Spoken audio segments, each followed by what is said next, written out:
अयोध्या में होने वाले दिव्य उत्सव के लिए पूरी राम नगरी सजकर तैयार है।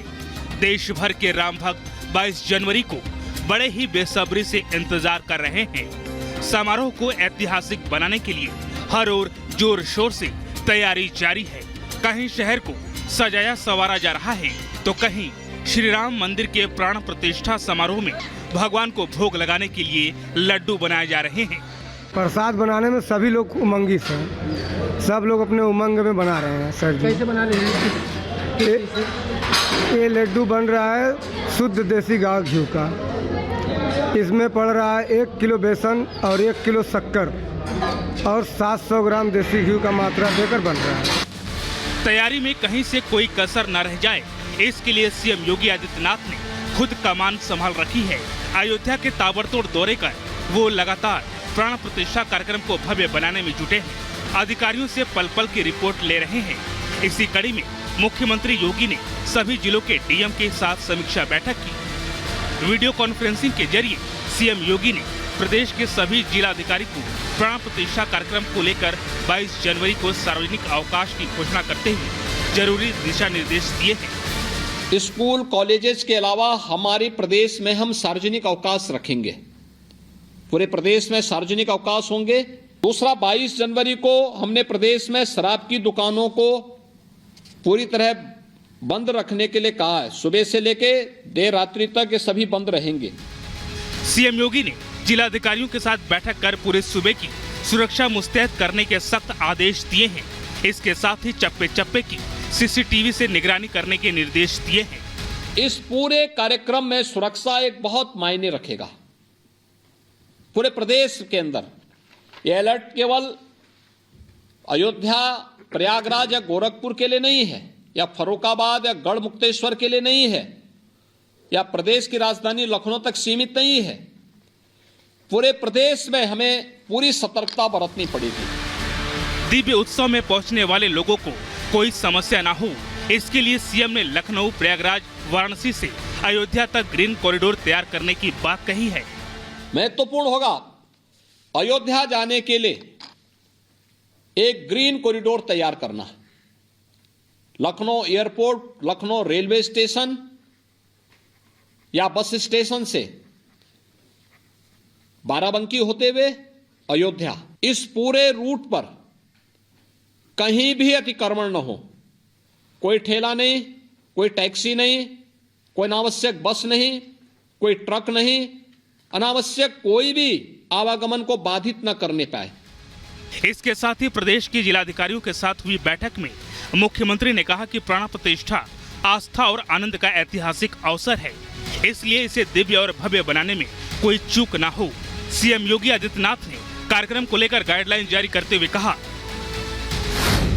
पूरे प्रदेश में 14 जनवरी से स्वच्छता का प्रदेश व्यापी अभियान चलेगा और हर गांव, शहर में साफ सफाई होगी। प्लास्टिक के उपयोग पर पूरी तरह से प्रतिबंध लागू होगा ताकि कोई गंदगी न फैलाए। पुलिस वालों की काउंसलिंग हो ताकि वो किसी के साथ दुर्व्यवहार न करें। अतिक्रमण करने वालों के खिलाफ कठोर कार्रवाई हो। 16 जनवरी से 22 जनवरी तक मंदिरों में राम कीर्तन और अखंड रामायण का पाठ हो। प्राण प्रतिष्ठा वाले दिन शाम को हर घर, घाट, मंदिर में दीपोत्सव का कार्यक्रम किया जाएगा। 18 से 22 जनवरी तक अयोध्या आवागमन पर प्रतिबंध लगाने के साथ ही समारोह को टेलीविजन या स्क्रीन लगाकर लाइव प्रसारण दिखाने का निर्देश दिया है। मुख्यमंत्री ने उत्सव के दौरान चोरों से सावधान रहने की भी बात कही है। 22, 24, 26 ये 3 ऐसी तिथियां हमारे पास पड़ेंगी। 22 का कार्यक्रम भी लाइव होना चाहिए। 24 का कार्यक्रम भी लखनऊ के कार्यक्रम के बाद आप अपने स्तर पर भी हर जनपद में इस कार्यक्रम के साथ जुड़े। कोई ना कोई इवेंट हर जनपद में भी होने चाहिए। और 26 जनवरी का गणतंत्र दिवस का कार्यक्रम भी पूरी भव्यता के साथ राष्ट्रीय पर्व के रूप में हमें आयोजित करना चाहिए। इन चीजों को हम सुनिश्चित करें। विशेष बैठक में अयोध्या, गोरखपुर और प्रयागराज के मंडलायुक्त ने अलग अलग प्रस्तुतिकरण कर अपने तैयारियों के बारे में मुख्यमंत्री को जानकारी दी। रामलला के उत्सव को सिर्फ 10 दिन का समय बचा है। ऐसे में प्राण प्रतिष्ठा को लेकर जहां अयोध्या पूरी तरह तैयार है, वहीं राम भक्तों में जोरदार उत्साह नजर आ रहा है। Report, Republic Bharat. तो प्राण प्रतिष्ठा को लेकर तैयारियां जोर शोर से और खुद मुख्यमंत्री योगी आदित्यनाथ इसकी मॉनिटरिंग कर रहे हैं, लगातार बैठकें कर रहे हैं। और क्या निर्देश दे रहे हैं हम आपको ग्राफिक्स के जरिए बता रहे हैं। देखिए, यूपी के सभी स्कूल कॉलेजों में छुट्टी रहेगी, यानी 22 तारीख जब प्राण प्रतिष्ठा का दिन, उस दिन बंदी होगी स्कूल कॉलेज में। उसके अलावा राज्य में शराब की सभी दुकानों को बंद रखा जाएगा। योगी आदित्यनाथ खुद निर्देश देते आ रहे हैं। 22 की शाम को अयोध्या में दीपोत्सव और आतिशबाजी होगी, पूरी तैयारी की जा रही है। यूपी के प्रमुख मंदिरों में, घाटों में दीपोत्सव भी होगा और आतिशबाजी की भी पूरी तैयारी की जा रही है। प्रमुख मंदिरों में समारोह का लाइव टेलीकास्ट भी होगा।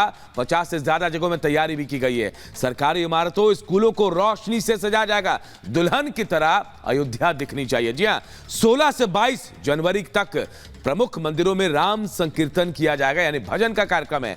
अकेले अयोध्या की बात करें तो 50 जगहों पर समारोह को लाइव दिखाने की तैयारी भी की जा रही है। इसकी मॉनिटरिंग खुद योगी आदित्यनाथ करते हुए नजर आ रहे हैं। और तमाम तैयारियों का जिक्र करते हुए हम आपको बता रहे हैं कि इन तैयारियों के बीच इंडी गठबंधन भी है, विपक्ष का वो दल जो मंदिर जाने से इनकार कर रहा है। न्योता तो मिला लेकिन वो इनकार कर रहे हैं कि वो नहीं जाएंगे। लेकिन इस बीच एक पोस्टर भी चस्पा किया गया है और ये सनातन विरोधी इंडी गठबंधन इस पोस्टर पर लिखा है, जिस पर सियासत तेज हो गई है। रिपोर्ट आपको दिखाते हैं।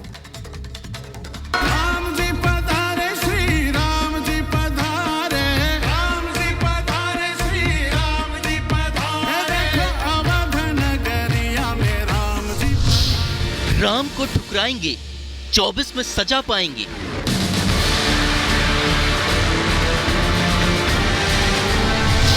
रामराज का श्री गणेश, फिर क्यों क्लेश।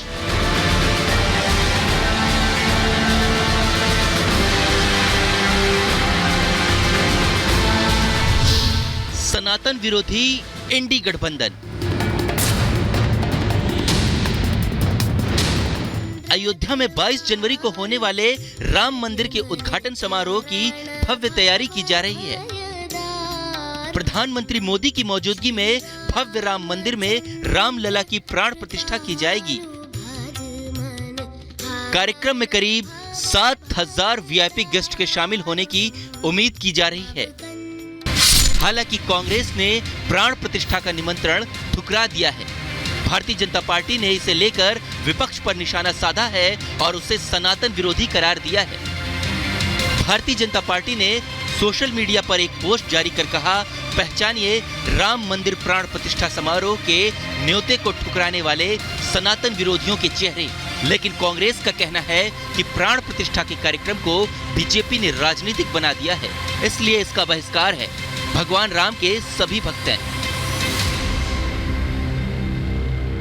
22 तारीख के उस फंक्शन को, जिसको एक धार्मिक फंक्शन के बजाय एक राजनीतिक फंक्शन बना दिया, सिर्फ उसका बहिष्कार है। राम मंदिर का कोई बहिष्कार नहीं। राम मंदिर में सब कांग्रेसी जाएंगे, जिस चीज को जाना हो उस पर कोई रोक नहीं है, सब जा सकते हैं।